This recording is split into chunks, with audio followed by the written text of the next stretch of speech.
નમસ્કાર દર્શક મિત્રો, @ગુજરાતમાં આપનું સ્વાગત છે। છેલ્લા ઘણા સમયથી વન વિભાગની ફોરેસ્ટ બીટગાર્ડની ભરતી પ્રક્રિયા સતત વિવાદોમાં છે। આ પરીક્ષા પ્રક્રિયા પૂર્ણ ન થતાં રાજ્યભરમાંથી ઉમેદવારો ગાંધીનગરમાં રજૂઆત કરવા ઉમટ્યા છે। ઉમેદવારો સીબીઆરટી પદ્ધતિ રદ કરવાની માંગ કરી રહ્યા છે, ત્યારે પથિકાશ્રમ નજીક એકઠા થયેલા ઉમેદવારો રજૂઆત કરવા પહોંચે તે પહેલા જ પોલીસ કર્મીઓએ ઉમેદવારોની અટકાયત કરી હતી। છેલ્લા 2-3 દિવસથી સરકારની નોકરીની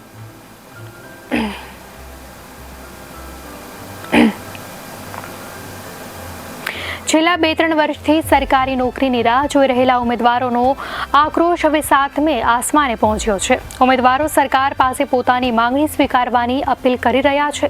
ઉમેદવારો પડતર માંગણીઓને લઈ ગાંધીનગર આવ્યા। ગુજરાતમાં વન વિભાગની ભરતી માટેની જાહેરાત કરવામાં આવી હતી, જે બાદ 8થી 27 ફેબ્રુઆરી 2024 સુધીમાં પરીક્ષા લેવામાં આવી હતી। 823 પદ માટે 8 લાખ ઉમેદવારોએ ઉમેદવારી નોંધાવી હતી। 4 લાખ ઉમેદવારોએ પરીક્ષા આપી હતી, જેનું પરિણામ જાહેર થતાં જ ઉમેદવારોમાં રોષ ભભૂકી ઉઠ્યો છે। સીબીઆરટી નોર્મલાઇઝેશન મેથડના કારણે અન્યાય થયો હોવાનો ઉમેદવારોનો આક્ષેપ છે। ત્યારે આજે ફરીવાર પડતર માંગણીને લઈને ઉમેદવારો ગાંધીનગર ખાતે ઉમટ્યા હતા, જ્યાં પોલીસે 100 ઉમેદવારોની અટકાયત કરી હતી।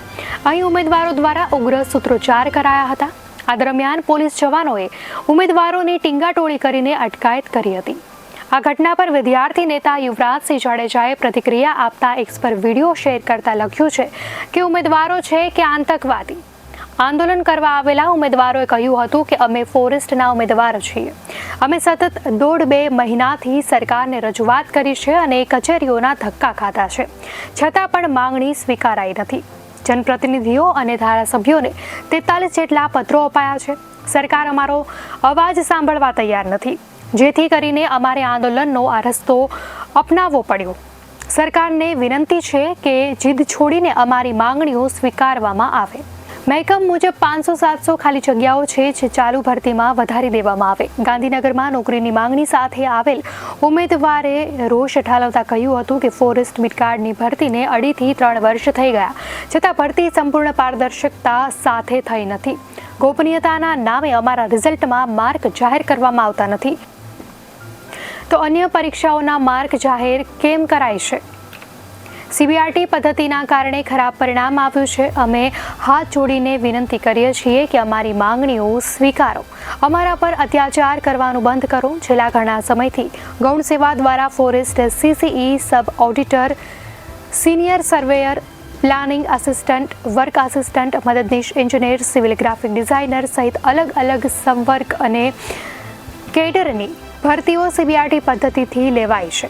ભૂતકાળમાં પણ ઉમેદવારોએ આ પદ્ધતિને લઈ નારાજગી વ્યક્ત કરી હતી અને તેને રદ કરવાની માંગ કરી હતી।